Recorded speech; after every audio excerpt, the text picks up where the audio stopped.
The scream cut through the store like shattering glass, sharp enough to freeze time and force every stranger to look up at once. In that moment, prices, shopping lists, and errands stopped mattering. Every eye locked onto a single woman standing stiff in the middle of the aisle. Her refusal loud, public, and impossible to ignore. What started as a simple rule was about to turn into something no one there would ever forget. It was early evening in a busy neighborhood store, the hour when exhaustion hangs in the air and patience runs thin. Employees moved quickly.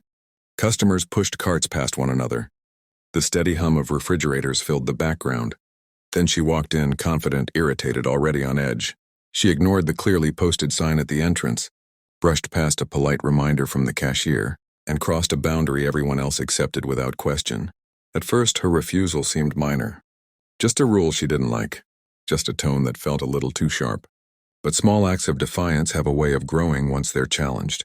When an employee calmly approached her, explained the policy, and asked her to comply, her expression changed. Her shoulders stiffened. Her voice rose, and suddenly the quiet order of the store cracked. She argued loudly, insisting the rule didn't apply to her.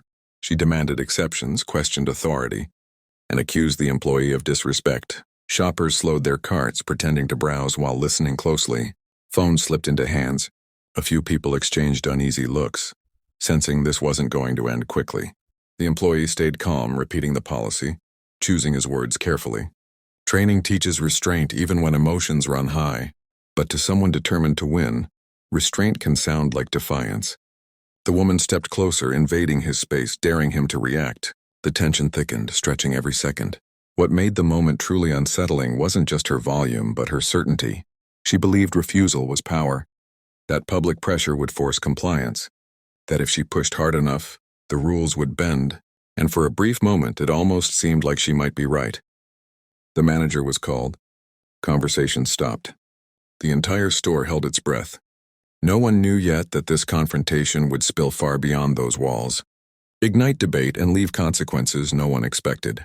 Because when rules are tested in public, the outcome is never as simple as compliance or defiance. This was only the beginning. Every witness felt a private reaction forming. Fear, judgment, curiosity, or quiet agreement, yet no one spoke. That silence became its own statement, heavier than shouting, a reminder of how quickly ordinary places can change when one person challenges shared expectations. Without concern for consequences, the manager approached slowly, aware that speed could be mistaken for aggression and hesitation for weakness. He positioned himself beside the employee, not in front, signaling support without escalation.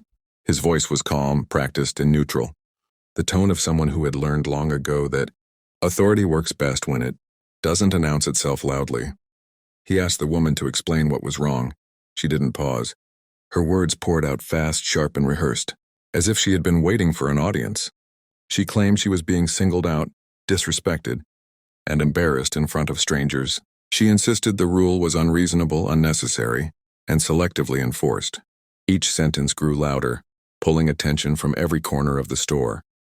The manager listened without interrupting. That silence unsettled her more than argument would have. When she finally stopped, he explained the policy clearly, pointing to the posted sign and emphasizing that it applied to everyone equally. He offered options: comply with the rule or continue shopping another time. Reasonable choices, calmly presented. The woman laughed. Not humor, but disbelief. She accused the store of targeting her and threatened to contact corporate, post videos online, and expose what she called abuse of power. Several customers shifted uncomfortably. Some nodded along with her words. Others frowned, sensing the imbalance between reaction and reality. The employee stood quietly, hands clasped, eyes fixed on the floor. His silence was not weakness but survival. Every training manual warns that emotional reactions become weapons in public disputes. One wrong expression could undo the truth. A customer finally spoke up, saying the woman had been loud since entering. Another agreed softly. The crowd's energy changed, fragile but noticeable. The woman turned on them instantly, accusing strangers of interference. Phones rose higher. The situation teetered on spectacle. The manager took a breath and made the decision. He stated clearly that if the rule couldn't be followed, she would need to leave. His voice didn't rise, but the words landed heavily. This was the line. For a moment, everything froze. Then the woman exploded. She slammed her items down, cursed, and declared she would make everyone regret this. She stormed toward the exit, still shouting, still recording, still convinced she was right. The automatic doors closed behind her, but the tension stayed. Conversations didn't resume. No one smiled. The store felt changed, like something fragile had cracked. The manager turned to the employee and nodded, a quiet acknowledgement of restraint under pressure. Outside, the woman kept filming. Inside, witnesses processed what they'd just seen. No one yet understood that this incident was only entering its second act. After the doors closed, the store fell into an uneasy quiet that felt heavier than the shouting had been. The manager guided the employee toward the back office, not as punishment, but because procedure demanded documentation while memories were still sharp and emotions raw. Incidents like this were never truly over when the customer left. Inside the small office, the employee finally let his shoulders drop. His hands shook as he replayed the moment. Wondering if calm had been mistaken for defiance, the manager reassured him, explaining that rules existed to protect both staff and customers, even when enforcing them felt risky. Still, reassurance could not erase fear. Within an hour, that fear felt justified.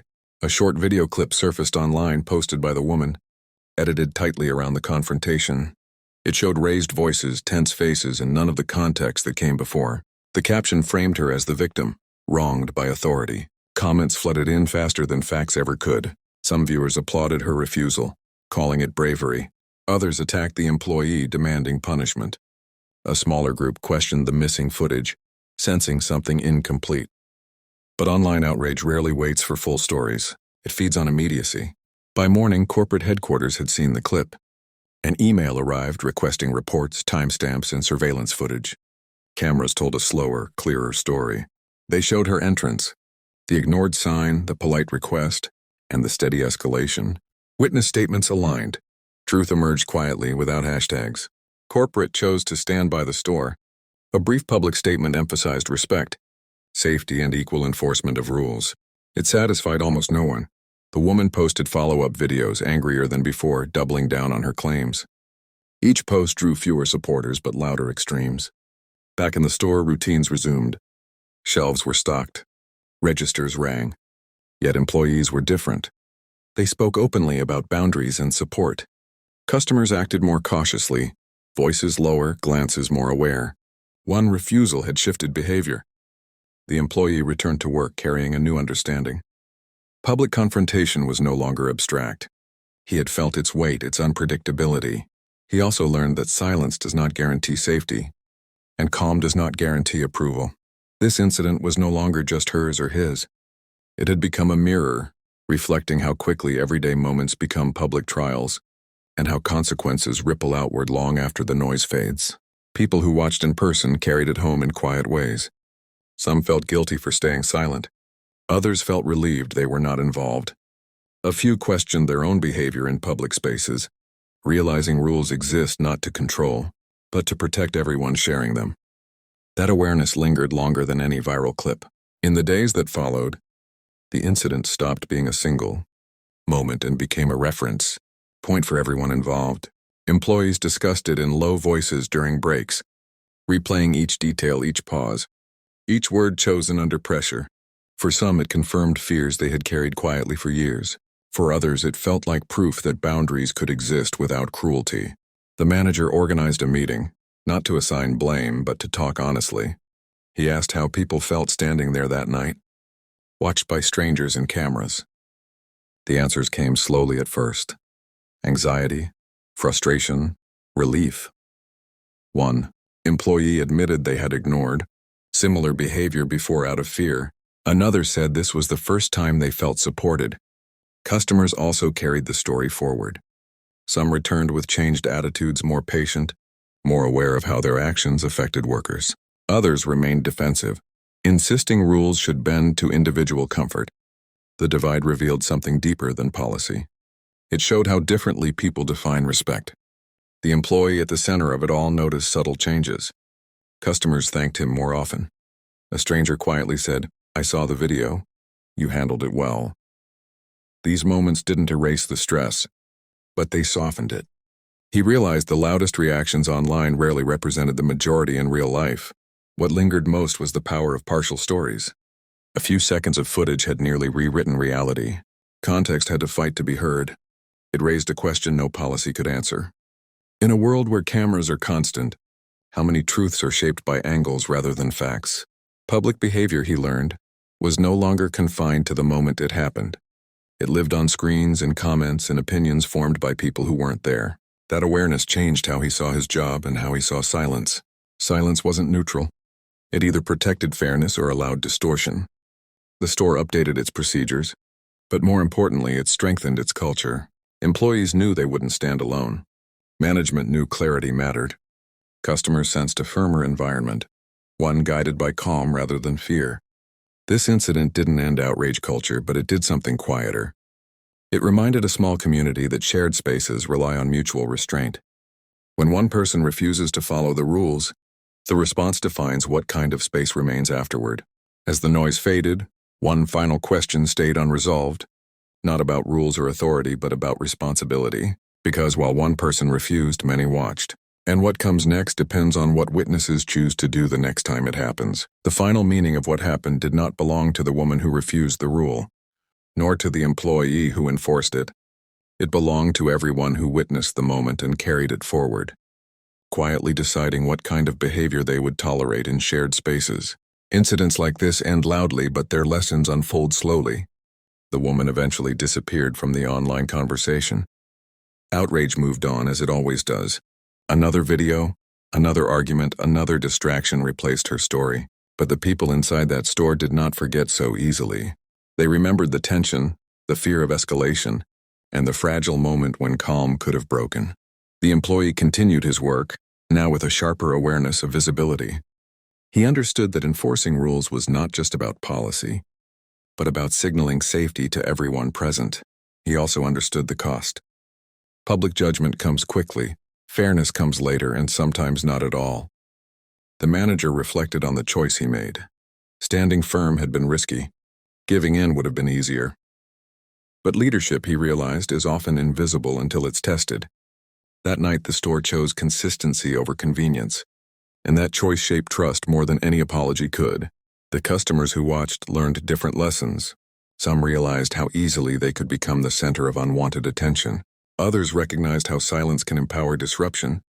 A few promised themselves they would speak up next time, not with anger, but with calm support for fairness. What shocked everyone wasn't just the refusal itself. It was how quickly ordinary people became part of a public story without consent. How fast a routine evening turned into a lesson about boundaries, entitlement, and responsibility. How fragile order becomes when one person decides the rules don't apply. Public spaces work only when enough people agree to protect them, not through force, but through mutual respect. Rules are not meant to control individuality, but to allow coexistence without fear. When someone refuses those rules loudly, the response defines the culture left behind. This story ends without a dramatic punishment or a perfect resolution. Real life rarely offers that. Instead, it leaves a question hanging in the air, waiting for the next moment like this to answer it again. The next time you witness someone refusing to follow the rules, remember this incident. Remember how fast judgment spreads, how slow truth moves, and how powerful calm resistance can be. Because what happens next does not depend on the loudest voice, but on who chooses to stand firm, who chooses to stay silent, and who chooses to protect the space everyone shares. In the end, the shock was not the refusal. It was realizing how much every bystander mattered.